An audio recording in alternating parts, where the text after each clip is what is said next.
Hello, my name is Yanbin Yin from University of Nebraska. Today, I want to introduce dbCAN-PUL, a database of experimentally characterized CAZyme gene clusters and their substrates, which was published in AR in January 2021. A quick outline, I will be introducing a few terms that I will use in this talk: CAZymes, dbCAN-PUL, carbohydrate, enzyme gene clusters. Then I will talk about the construction of dbCAN-PUL, and lastly, the application of dbCAN-PUL in microbiome-based personalized nutrition. First, CAZyme are enzyme targeting glycosidic bonds in polysaccharides. Shown on the left are three common disaccharides, which all have glucose as the unit, but have different glycosidic bonds that require different enzymes to break or to build. CAZymes and carbohydrate metabolisms are important for the following reasons. First, CAZymes are used for bioenergy and biomaterial production. Second, high fiber diet rich in complex carbohydrates are beneficial to human health. Third, CAZymes are produced by gut microbiome to fully digest complex carbohydrates and produce beneficial metabolites, such as short-chain fatty acids. Fourth, plant pathogens use CAZymes to break down plant cell walls. And last, soil bacteria use CAZyme to degrade plant biomass as their carbon source. On the right shows a list of gut bacteria and the number of CAZyme encoded in their genomes. As a comparison, human genome only encodes 17 CAZymes, while those gut bacteria usually encode 200, 300 CAZymes. CAZymes are classified into more than 400 protein families of 6 classes. These classes include glycosyltransferases, glycoshydrolysis, polysaccharidolysis, carbohydrate esterases, auxiliary activities, and carbohydrate binding modules. The CAZy database is the original database that defines these enzymes, and their papers have been cited over 9,000 times. Many CAZymes are modular, including multiple domains. Some are catalytic, others are structural modules. Using the CAZy database as the foundation, we have been working on CAZyme bioinformatics for more than 10 years. In 2012, we published dbCAN as a hidden model database and a web server for automated CAZyme annotation, given a genome as the input. Since then, we have published a series of tools funded by an ASF grant. All these tools are freely online, either as a website or as a standalone software package available on GitHub. We call all these tools together dbCAN tool suite. Last year, we developed dbCAN-PUL as with the goal to collect experimentally characterized CAZyme gene clusters and their substrates. This new tool is actually one of the specific aims in our recently funded NIHR01 project. Our dbCAN can only assign a given protein to an existing CAZyme family. For example, we can assign this protein into 3 CAZyme families, GH9, CBM3, and GH48. However, this is not enough for people who really want to learn about the substrates that a CAZyme might target on. There's an issue called polyspecificity, meaning that protein of one protein family might have multiple biochemical activities or cleave different glycosidic linkage. For example, GH5 contains proteins with at least 27 EC numbers. These ECs together correspond to multiple different glycan substrates. So knowing a protein belongs to GH5 does not tell you what exact carbohydrate substrate it might degrade. One solution is to classify a CAZyme family into subfamilies, and each subfamily may contain just one EC number and have distinct sequence features targeting on specific substrate. Another solution is to use gene neighborhood information of CAZyme gene clusters, which will be the focus of today's talk. But the first option, last year, a graduate student, Jing Xu, published a ECCB paper as a k-mer-based tool to classify a family into subfamily, and at the same time identify the distinguishing short peptide motifs. Shown here, a CAZyme family contains sequence with 3 EC numbers shown as different colored curved lines. Using ECCB, one can classify the family into 3 subfamilies and also identify the signature k-mer peptide of each subfamily. The result of ECCB classification can be used to build this table on the right, where each row is a protein and each column represents the EC number, substrates, and signature k-mer peptides. The substrate column is not finished yet because we need to manually review EC description to derive the substrates. So when a new protein comes in, we can use ECCB prediction function to assign the protein to an existing subfamily based on the presence of a certain set of signature k-mer peptides. So what about the second option that uses gene neighborhood? For that, we need to introduce a few terms. CAZyme tend to form operons or gene clusters in bacteria. CGCs are physically linked genes specializing in the degradation of complex carbohydrates. Experimentally characterized CGC were called polysaccharide utilization loci, or PULs. Here is the most prominent example, which is a starch utilization loci. So on the top shows a 6-gene operon. So SAS-R encode a regulatory protein. So D encodes a protein localized on the outer membrane of the bacterial cell, responsible to recognize and bind starch polymers. So G is a GH13 enzyme that cut the polymers into smaller oligomers. C encodes a transporter that transports oligomers into the periplasm, where A and B are GH enzymes that further cut the oligomers into monosugars. Components of this starch utilization had been extensively studied since 1990s, and this model was proposed in 2006 to showcase how a human gut bacteria can fully utilize starch in our gut.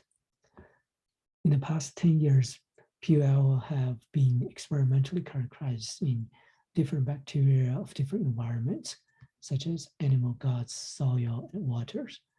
The degraded carbohydrates are major components of the cell walls of plants, algae, and fungi. This indicates that CAZyme forming CGCs is a general mechanism in bacteria living in carbohydrate-rich environments, such as animal guts.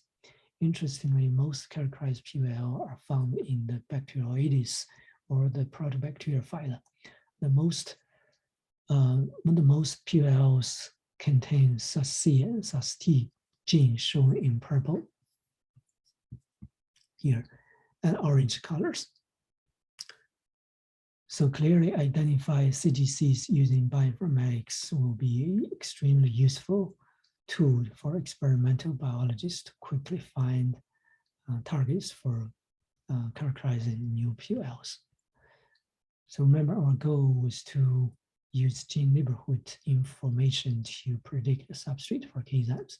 Our hypothesis here is that PULs targeting the same or similar substrate will have similar gene compositions, that is protein family / domain combinations. If this is true, we can collect all known PULs and their substrates and use machine learning to learn the features in PULs of different substrates and then predict substrates for our new CGCs. As an example, this 2019 paper compared the xylane polysaccharide utilization loci in different Bacteroides genomes. Clearly, this this xylene PULs share many each gene's transporter signaling proteins, although the gene order might be changed from one another. To collect all published PULs and substrate, a PhD student, Katie of the lab, has manually curated over 1,000 PubMed papers with the help from the whole lab. And from these papers, extract all kinds of metadata information. In total, she got 602 PUL curated. This includes 126 substrate. So this 602 PUL are from 10 different bacteria phyla and are characterized by 74 unique characterization methods. A postdoc, Yanbin Yin of the lab, took the 602 PUL and built the dbCAN-PUL database and website from where the gene cluster information, literature information, taxonomy information are all graphically presented. dbCAN-PUL is not the first PUL database. There is a PUL DB from the CAZyme team published in 2015. Some key points to note. First, all PULs in dbCAN-PUL have experimentally characterized substrates. However, PULDB has only 138 PUL with verified substrates. So PUL in PULDB are only from 28 papers, while dbCAN-PUL have curated 294 papers that contains the 602 PULs. And also in PULDB, only Bacteroides PUL are included, while in dbCAN-PUL we have bacteria from 10 different phyla. So there are also other stats that shows dbCAN-PUL is more comprehensive. This is a taxonomy distribution of the 602 PUL. So Bacteroides is the highest genus that contains the most PUL, but we also have many other bacteria genus included. So here we show the top 20 represented substrate. Clearly plant-based substrate is shown in green as the most PULs. Coming back to our hypothesis with the 602 PULs, we plotted the CAZyme families against the substrate type. So each substrate indeed tend to have their unique CAZyme families shown as those red squares. So we have further classified the 602 PUL based on the CAZyme that they contain. It is clear that using the CAZyme presence, absence, and their frequencies in the substrate alone, we can classify substrates to put similar substrate next to each other. For example, all these are plant polysaccharides, and these are fungi polysaccharide, and those are animal-derived carbohydrates. So indeed, our hypothesis is true. We went further to test if we can use machine learning to predict substrates. Our collaborator, Dr. Eugene Zhou from Statistics Department of UNL, trained a logistic regression model to see if we can accurately predict a substrate for PUL by analyzing its gene composition. Shown here is the confusion matrix where rows are predicted substrate and columns are the known or reference substrate. So basically numbers on the diagonal line are the correctly predicted PUL. We see that some substrates can be very accurately predicted, such as the host glycans and capsule polysaccharide, which both have almost 90% accuracy, while others are lower. But overall, we achieved a 83% accuracy. computationally predicted CGC without substrates can be easily obtained. In 2018, we published the CGC-Finder program, which can scan a genome and predict CGCs. The algorithm is simple. The first step is to identify CAZyme transcription factors, transporters, and those are called signature genes.